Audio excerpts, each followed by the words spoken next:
গুইসাপ খাওয়া কি হালাল? আজকে কিছু মৌলবি ফতুয়া দিচ্ছে পানিতে যা আছে সব খাওয়া যায়।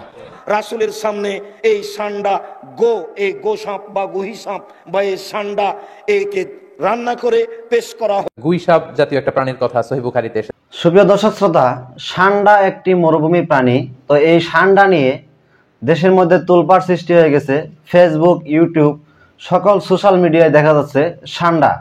এই সান্ডা সম্পর্কে আজকে আমরা অবগত হব। কোরআন হাদিসের আলোকে জানবো যে সান্ডা খাওয়া জায়েজ কিনা, সান্ডা খাওয়া যাবে কিনা। তো এই বিষয়টি সমাধার জন্য আজকে 6 জন উলামায়ে কেরামের মুখ থেকে শুনবো যে সান্ডা খাওয়া যাবে কিনা। তো এই বিষয়টি সম্পর্কে সর্বপ্রথম আলোচনা করছেন ডক্টর এনায়েতুল্লাহ আব্বাসী, দ্বিতীয় নাম্বার সাদিকুর রহমান আজহারি, তৃতীয় নাম্বার মাওলানা তাকি, চতুর্থ নাম্বার আব্দুর রাজ্জাক বিন ইউসুফ, পঞ্চম নাম্বার শায়েখ আহমদুল্লাহ, ষষ্ঠ নাম্বার বাংলাদেশের পরিচিত মুখ ডক্টর মিজানুর রহমান আজহারি হুজুর। তো এই বিষয়টি সম্পর্কে আজকে আমরা অবগত হব। তো সর্বপ্রথম শুনে আসি ডক্টর এনায়েতুল্লাহ আব্বাসী হুজুর এই বিষয়ে কি বলেন। সে মুখে পানি পান করে না, শুধু 35 বছর পর এক ফোঁটা পেশাব করে। আমি চিন্তা করলাম পানি ছাড়া বাঁচে কেমন করে, চিন্তা করে পেয়েছি। আল্লাহ তাআলা পানি তৈরি করেছেন H2O, হাইড্রোজেনের 2 অণু, অক্সিজেনের 1 অণু দিয়ে আল্লাহ তাআলা পানি তৈরি করছেন। এখানে ফিজিক্স কেমিস্ট্রির ছাত্র আছেন না আপনারা? পদার্থ রসায়ন পড়েছেন, আছেন তো? আমি তো এই ফিজিক্স কেমিস্ট পড়েছি 25-26 বছর আগে, সব তো মনে নাই। কথা মিলতেছে আমার? কথা বলেন। তোমরা যদি না মাতো আমি তো ভাববো ঘুমাচ্ছ। H2O, হাইড্রোজেনের 2 অণু, অক্সিজেনের 1 অণু দিয়ে আল্লাহ কি বানাইছেন? পানি। তো গুইসাপ পানি খায় না, ঠিক বাতাস তো নেয়। সে তার পেটের মধ্যে হাইড্রোজেন আর অক্সিজেনকে মিক্স করে তার প্রয়োজনীয় পানিটা বানায় নেয়। এটা বাঁচে কত বছর? আর মানুষ বাঁচে? তাহলে বোঝা যায় বয়স বেশি হইলে বড় জ্ঞানী হওয়া যায় না। বাংলাদেশে এক বুদ্ধিজীবীর শোচনীয় পরাজয়ে আরেক বুদ্ধিজীবী প্রশ্ন তুলেছে আমার বয়স কম। আমি বলেছি দেখো, ভেড়ার বাচ্চা 50 বছর বাঁচলো, ভেড়াই থাকবে। বাঘের বাচ্চা একদিন বয়স হলো, সেটা বাঘের বাচ্চা। গুইসাপ পানিতে থাকে, এটা খাওয়া হারাম। এটা খাওয়া কি? বুখারীতে হাদিস এসেছে, আল্লাহ রাসূল সাল্লাল্লাহু আলাইহি ওয়াসাল্লাম ইরশাদ করেছেন, বুখারীর হাদিস, নাহা রাসূলুল্লাহ সাল্লাল্লাহু আলাইহি ওয়াসাল্লাম আন আকলি দুব্বে। আল্লাহ রাসূল সাল্লাল্লাহু আলাইহি ওয়াসাল্লাম গুইসাপ খেতে নিষেধ করেছেন। আজকে কিছু মৌলবি ফতোয়া দিচ্ছে পানিতে যা আছে সব খাওয়া যায়। সাপ, কাকড়া, ব্যাঙ সব খাওয়া যায়। তাহলে দেখা যাচ্ছে হাদিস একটা পড়লে হবে না, সবটা পড়তে হবে। স্পষ্ট হাদিসে এসেছে গুইসাপ খাওয়া কি নিষেধ।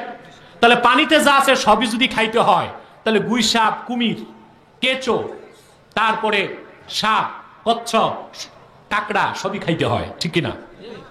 আমার মনে হয় মৌলভী সাহেবরা চাইনিজদের সাথে চুক্তিবদ্ধ হয়েছে, কারণ চায়নারা এমন কিছু নাই যে বাদ দেয়, সব খায়। তাদের সাথে তাদের একটা কানেক্টিভিটি খুঁজে পাওয়া যেতে পারে। বলছিলাম গুইসাপের কথা। এই গুইসাপ বাঁচে 750 বছর, থাকে পানিতে, কিন্তু পানি মুখে পান করে না। গুইসাপ পানি মুখে পান করে না, এটা হাদিসের ব্যাখ্যা গ্রন্থে আমি পেয়েছি। সুপ্রিয় দর্শক শ্রোতা, ডক্টর এনায়েতুল্লাহ আব্বাসী হুজুরের কাছ থেকে শুনলাম যে আসলে সান্ডা খাওয়া কি, সান্ডা খাওয়া হালাল নাকি হারাম, সান্ডা খাওয়া জায়েজ কি না জায়েজ। তো এই বিষয়টি সম্পর্কে সাদিকুর রহমান আজহারি হুজুরের কাছ থেকে শুনে আসি যে আসলে সান্ডা খাওয়া যাবে কিনা। ঘটে, এটা বিগত অনেক সময় ঘটেছে। যেমন সান্ডা তো আসলে মরুভূমিতে খুব একেবারে হাতের নাগালে পাওয়া যায় না। খুবই দুর্লভ প্রজাতির এই তৃণভোজী এই প্রাণী সান্ডা, যেটা আসলে লতা পাতা এগুলো খেয়ে বেঁচে থাকে, ঘাস খেয়ে বেঁচে থাকে। খুবই সামান্য তৃষ্ণার্ত হয়, তখন সামান্য একটু পানি খেয়ে নেয়। এই সান্ডাটা নবী করিম সাল্লাল্লাহু আলাইহি ওয়াসাল্লামের জামানায় সাহাবায়ে কেরাম সান্ডা খাচ্ছিলেন। নবীজির সামনে উপস্থাপন করা হয়, নবীজি খায়নি, তবে নবীজি নিষেধ করেনি। তো এই দৃষ্টিকোণ থেকে পরিষ্কারভাবে বোঝা যায় যে নবীজি যা নিষেধ করেনি সেটাকে আমি আপনি নিষেধ করার কোনো সুযোগ নেই। নবীজি নিষেধ করেনি, নবীজি বলছে ঠিক আছে তোমরা খাও। সেই মুসলিমে একটি হাদিস এসেছে, নাহা রাসূলুল্লাহ সাল্লাল্লাহু আলাইহি ওয়াসাল্লাম আন আকলি কুল্লু যী নাবিন মিনাস সাবঈ। নবী করিম সাল্লাল্লাহু আলাইহি ওয়াসাল্লাম নখ বিশিষ্ট, খোর বিশিষ্ট, যেগুলো হিংস্রতার সাথে মানুষকে আক্রমণ করতে আসে, এগুলোকে খেতে নবী করিম সাল্লাল্লাহু আলাইহি ওয়াসাল্লাম এই জাতীয় প্রাণী খেতে নিষেধ করেছেন। তো এই পর্যায়ে আমরা মাওলানা তাকি হুজুরের কাছ থেকে শুনে আসি যে সান্ডা খাওয়া জায়েজ কিনা। এই বিষয়টাকে ক্লিয়ার করতে হবে সান্ডা এবং গুইসাপ কি একই প্রজাতির কিনা। আসলে এই বিষয়টাও মতপার্থক্যের সৃষ্টি হতে পারে। তার কারণ হচ্ছে স্থান কাল পাত্র ভেদে কিছু কিছু জিনিসের কিছু বৈশিষ্ট্য পরিবর্তন হয়।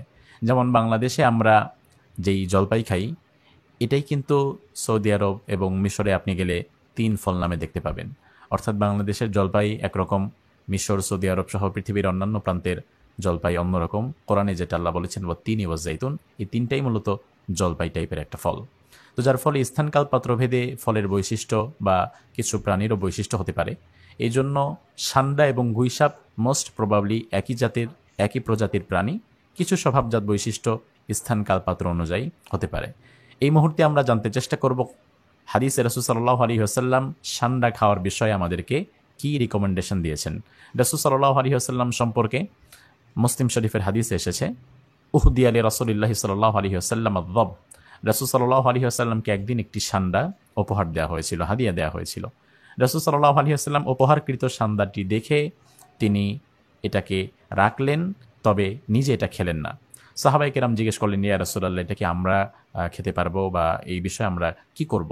রাসূল বললেন যে তোমরা খেতে পারো, তবে এই মুহূর্তে আমি এটা খাচ্ছি। এ পর্যায়ে আমরা আব্দুর রাজ্জাক বিন ইউসুফ হুজুরের কাছ থেকে শুনবো যে আসলে সান্ডা, যেটাকে গুইসাপ বলা হয় বাংলাদেশে, এই গুইসাপ খাওয়া যাবে কিনা। আমি কচ্ছপ হালাল বলেছি, এর অর্থ এই নয় যে খেতেই হবে, রুচি হলে খাবেন, না হলে খাবেন না। আল্লাহ তাআলা বললেন, আমি মানুষের উপরে মরা প্রাণীকে হারাম করেছি, আমি মানুষের উপরে শুকুরের সোরের গোশত হারাম করেছি, আমি মানুষের উপরে যেটা আল্লাহ ছাড়া অন্যের নামে জবে করা হয়েছে সেই প্রাণীকে আমি হারাম করেছি। এই কথা বলতে বলতে বলতে পরিপরি বলছেন, ফামানিস্তুররা গায়রা বাগিন ওয়ালা আদ, তবে যদি মানুষের কোনো পথ না থাকে, যদি তাকে শুকুরের গোশত খেয়ে বাঁচতে হয়, বাঁচার যদি আর কোনো পথ না থাকে, তাহলে সে নিরুপায় হয়ে বাঁচার সময় পরিমাণ খেতে পারে। যেই জিনিস হারাম করতে থাকলেন আল্লাহ, হারাম করতে করতে উল্টে আবার বললেন সেটাই হালাল। রাসূলের সামনে এই সান্ডা এই গোসাপ বা গুহি সাপ বা এই সান্ডা একে রান্না করে পেশ করা হলো। আল্লাহ রাসূল বললেন, না, আমাকে ভালো লাগে না, এটা আমার অরুচি। তাই বলে তিনি হাত উঠিয়ে নিলেন। পাশে যারা ছিলেন তারা প্লেটটা টেনে নিয়ে খেতে লাগলেন আর বললেন, এটা কি হারাম? তখন আল্লাহ রাসূল বললেন, না, আমি হারাম বলি না, তবে আমার রুচিতে হয় না, আমি এটা খাবো না। অনেকেই মুরগির গোশত খেতে চায় না, মুরগি অপবিত্র কিছু চোখের সামনে খেতে থাকে, এই জন্য। এর অর্থ এই নয় যে মুরগি হারাম, যার রুচি হবে সে খাবে, যার রুচি হবে না খাবে না।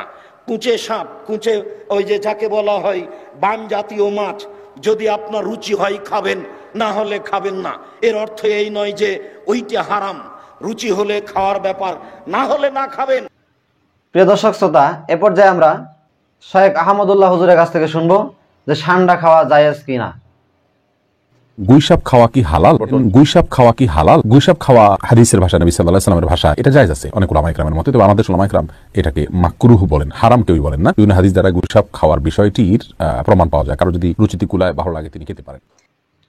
প্রিয় দর্শক শ্রোতা, এ পর্যায়ে আমরা সর্বশেষ ডক্টর মিজানুর রহমান আজহারি হুজুরের কাছ থেকে শুনবো যে সান্ডা আসলে আমাদের জন্য হালাল কিনা, সান্ডা খাওয়া যাবে কিনা, এই বিষয়টি সম্পর্কে বিস্তারিত জানবো ডক্টর মিজানুর রহমান আজহারি হুজুরের কাছ থেকে। গুইসাপ জাতীয় একটা প্রাণীর কথা সহিহ বুখারীতে এসেছে, যেটা আমাদের বাংলাদেশে অনেক এলাকায় সান্ডা বলে থাকে। তো এই গুইসাপ জাতীয় প্রাণী খাওয়া কিন্তু হারাম নয়। আমরা সহিহ বুখারীর বর্ণনায় জেনেছি যে আল্লাহ রাসূল সাল্লাল্লাহু আলাইহি ওয়াসাল্লামের স্ত্রী মাইমুনা রাদিয়াল্লাহু তাআলা আনহার বাসায় আল্লাহ রাসূল সাল্লাল্লাহু আলাইহি ওয়াসাল্লাম সহ অনেক সাহাবারা খেতে বসেছিলেন। সেখানে একটা প্লেটে গুইসাপকে ফ্রাই করে দেওয়া হয়েছিল। তো রাসূল সাল্লাল্লাহু আলাইহি ওয়াসাল্লাম খেয়াল না করে সাধারণ গোশত মনে করে সেখানে তিনি হাত দিচ্ছিলেন। তখন অনেক সাহাবারা, মহিলা সাহাবারা বললেন, ইয়া রাসূলুল্লাহ, এটা তো দব, এটা তো গুইসাপ। এই কথা শুনে আল্লাহ রাসূল সাল্লাল্লাহু আলাইহি ওয়াসাল্লাম সেখান থেকে হাতটা সরিয়ে নিলেন।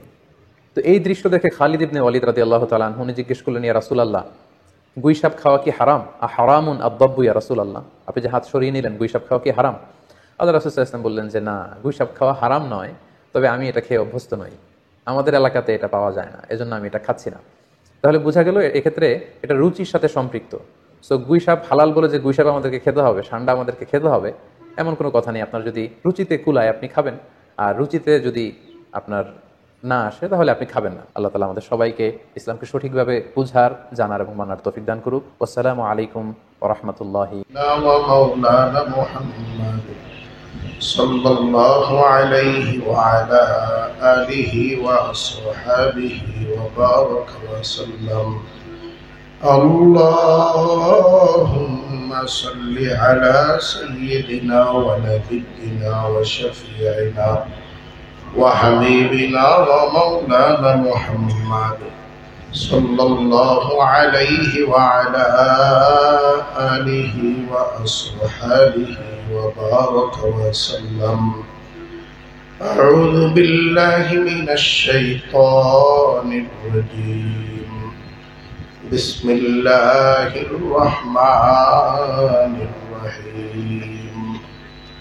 ইয়া আইয়ুহাল্লাযীনা আমানু যকুরুল্লাহা যিকরান কাসীরা ওয়া সাব্বিহুহু বুকরাতান ওয়া আসীলা। সাদাকাল্লাহুল আযীম ওয়া সাদাকা রাসূলুহুন নবিয়্যুল কারীম।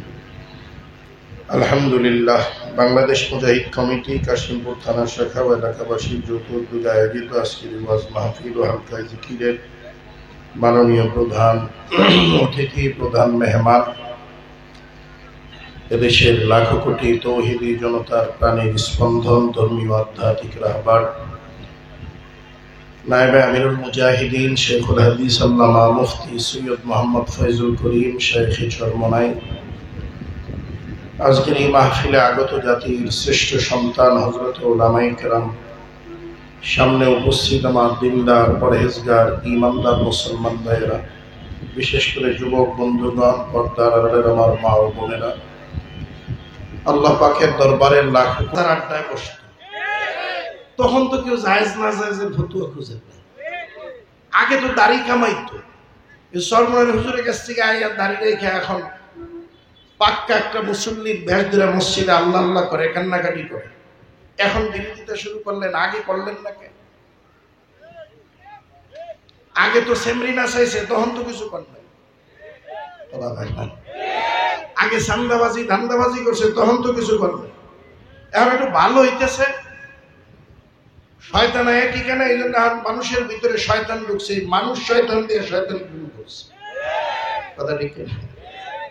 যাই হোক, তাহলে লা ইলাহা ইল্লাল্লাহর মধ্যে মজা আছে না নাই? কিন্তু আমরা মজা তালাশ করি দুনিয়ার মধ্যে। দুনিয়া তো আসলে মজার জায়গা না। গরুর গোশত দিয়া লাগাতার 2-3 দিন ভাত খেয়ে থাকবেন, আর খাইতে মনে চায় না। প্রতিদিন আলু ভর্তা, ডাল, ডিম ভাজা খাবেন, বিরক্ত লাগে। কথা ঠিক? প্রতিদিন গুড়া মাছ দিয়ে ভাত খেয়ে থাকবেন, ভালো লাগে না। কিন্তু প্রতিদিন লা ইলাহা ইল্লাল্লাহ কইতে মজা আছে। কথা ঠিক? প্রতিদিন সুবহানা রাব্বিয়াল আযীম বলার মধ্যে মজা আছে না নাই? সুবহানা রাব্বিয়াল আ'লা বলার মধ্যে মজা আছে না নাই? কালামে পাক তেলাওয়াতের মধ্যে মজা আছে না নাই? এই যে প্রতিদিন আলহামদুলিল্লাহি রাব্বিল আলামিন, নামাজের দ্বারাই শুরু করেন আলহামদুলিল্লাহি রাব্বিল আলামিন।